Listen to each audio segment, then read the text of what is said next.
thank you for joining us here at Tax Talk UK, where we talk about all things tax and anything related to self-employment and running a small business. We're going to, off the back of the core guidance that we have on self-employment, we were asked if we could explain in a little bit more detail how the payments on account work for your payments made from your self-assessment tax return.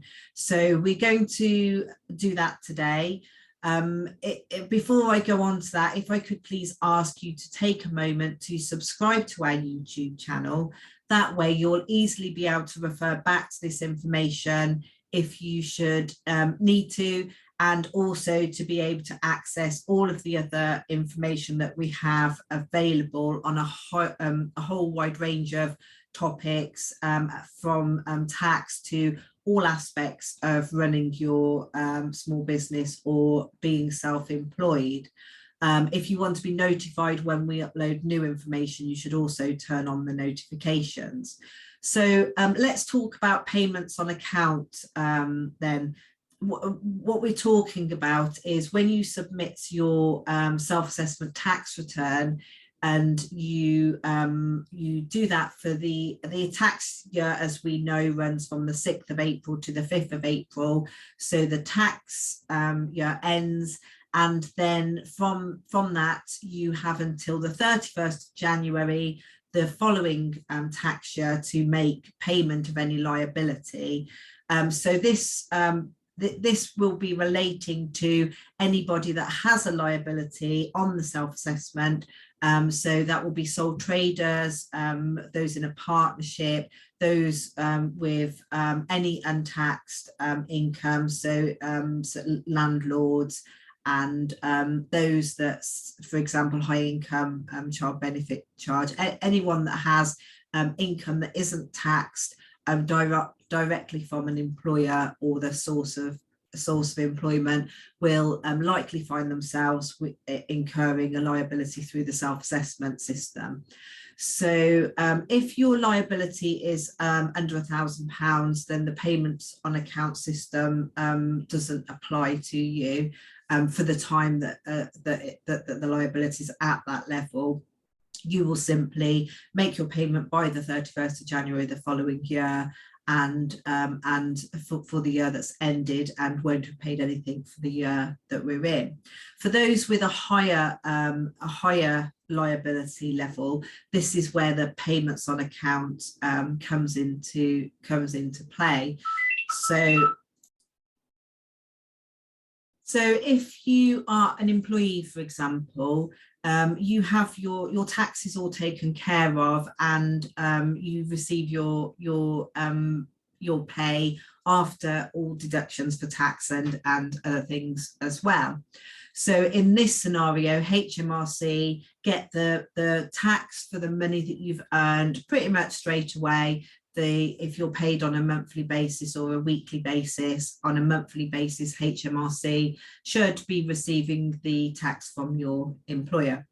So if you then consider, if you're self-employed and you're trading as a sole trader, the money at the start of the tax year, in let's say for the 21-22 tax year, you started earning income in April 21 in that tax year. So the 21-22 tax year will end on the 5th of April 22, and your liability for that tax year won't be due until January 23. So you can see some of that income that you earned as early as April 21, HMRC won't actually receive the tax, the actual in their accounts from you for getting on for 2 years after you've actually earned that income.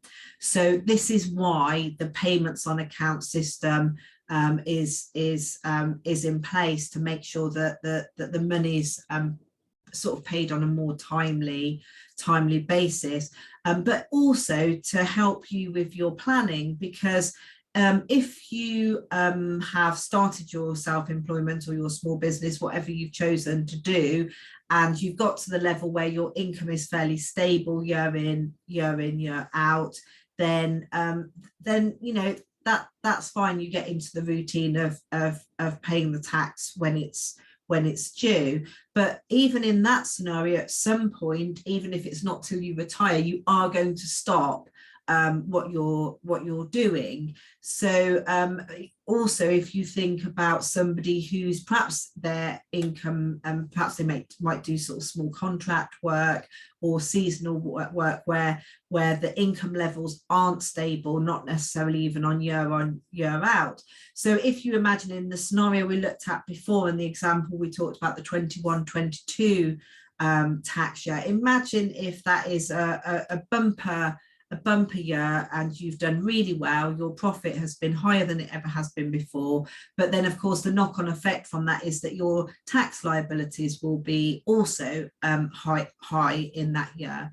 Let's imagine then, and sadly in recent years we've seen this with, obviously COVID has unexpectedly changed things for a lot of businesses.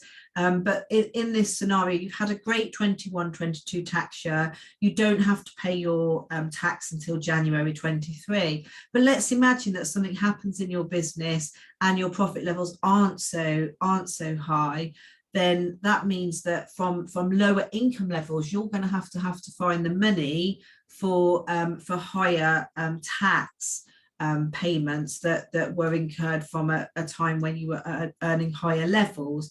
So this is one of the reasons why it's always prudent to put aside your money for your liabilities from the income that's actually incurred that. So we would always encourage you to at least, even if you haven't physically put the money aside, to be looking on a regular basis at your management accounts to understand how much profit you've made ongoing throughout the year, so that your profit levels aren't a surprise, and therefore neither is your liability. So in an ideal world, on a regular basis, on a monthly or a quarterly basis, you would be looking at your accounts and just doing a rough calculation. This is how much profit that I've made this month, and therefore this is what my tax liability, and I'm going to pop that aside in a separate account so that the money's there. Now, of course, if you do this, then you will always have the tax money available in plenty of time before it's actually due, because you will have put it aside as you incurred it. And as we already talked about, that you actually get quite a long time to be able to make that. But moving on specifically to the payments on account, how this works is, for example, for the 21-22 tax year, if your liability is over £1,000, then that liability will be due by January 23. Excuse me. Then that liability will be due by January 23. But in January 23, HMRC will also be expecting a payment on account for the 22-23 year that we're in now, and then they'll be expecting another payment on account for the 22-23 year in July 23.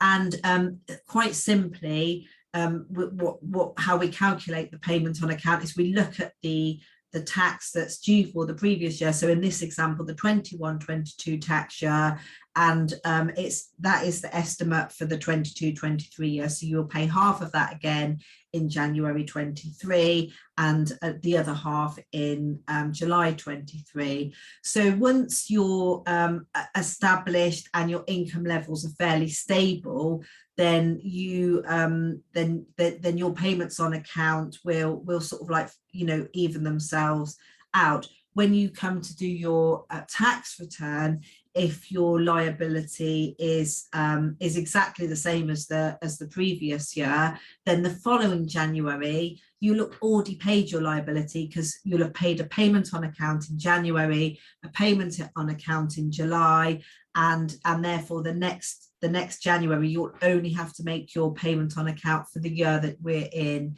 then. If when you come to do your tax return, your liability is higher again, you still would just make your payment on account that's expected and based on the previous year in the January and the July, but then the following January you would make the difference. So if, say for example, your tax liability had increased by £1,000, then you would make that extra payment in the following January, plus the payment on account for the following year, which would be based on the higher liability.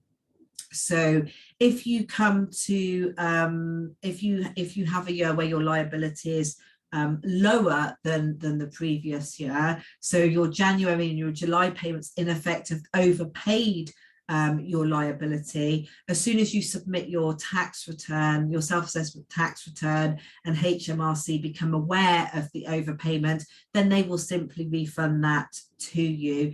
If you're aware that your liability is going to be lower by the time that you get to the end of the tax year, if you submit your tax return before the end of July, then you will only have to make the actual payment, so you can reduce the payment on account rather than paying it and then having it refunded. But if that's not possible, as I say, HMRC will refund any overpayment. So sometimes these things aren't possible.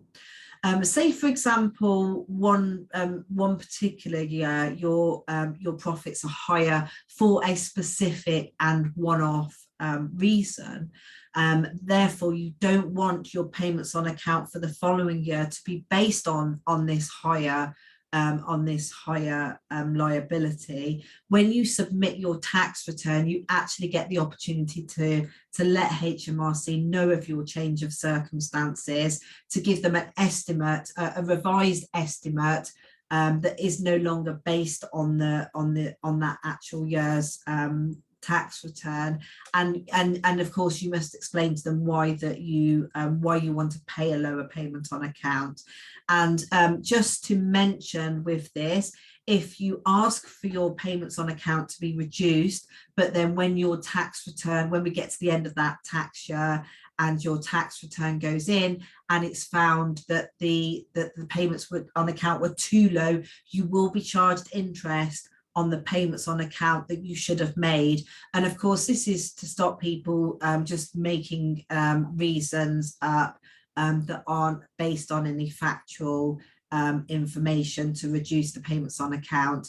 So there will be a consequence if what you're asking for transpires to not be correct. So it depends on individual circumstances, but you may prefer to leave the payments on account as they are, but submit your tax return by July.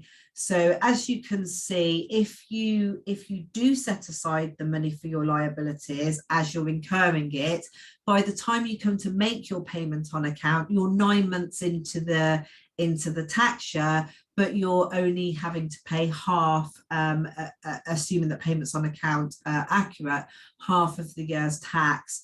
And so by the 9 months, you would have more than put away 6 months of your liability, and then by the time the second payment on account's due, then the tax year's already ended, and therefore again, if you're putting the money aside, so I would definitely advise that you do that, because as I say, even if your income's fairly consistent and your liability therefore is also consistent, and you find yourself year on year out just paying your payments on account in January and July, and they pretty much cover the liability, at some point you will want to stop what you're doing, even if that is when you retire, and you don't want to have to stop and then find money for payments on account, tax liability payments 9 months after. So again, if you set the money aside as you're earning it, you'll have that money put aside,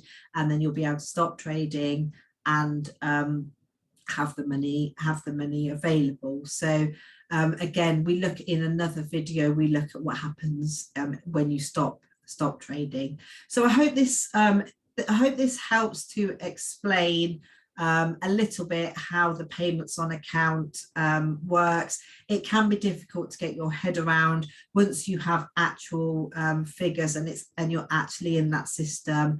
It obviously, as with everything, it becomes clearer to understand. But thank you for watching. And as I mentioned, please do take the time to subscribe to our YouTube channel so you can easily access the information that we have available. Have a good day. Goodbye.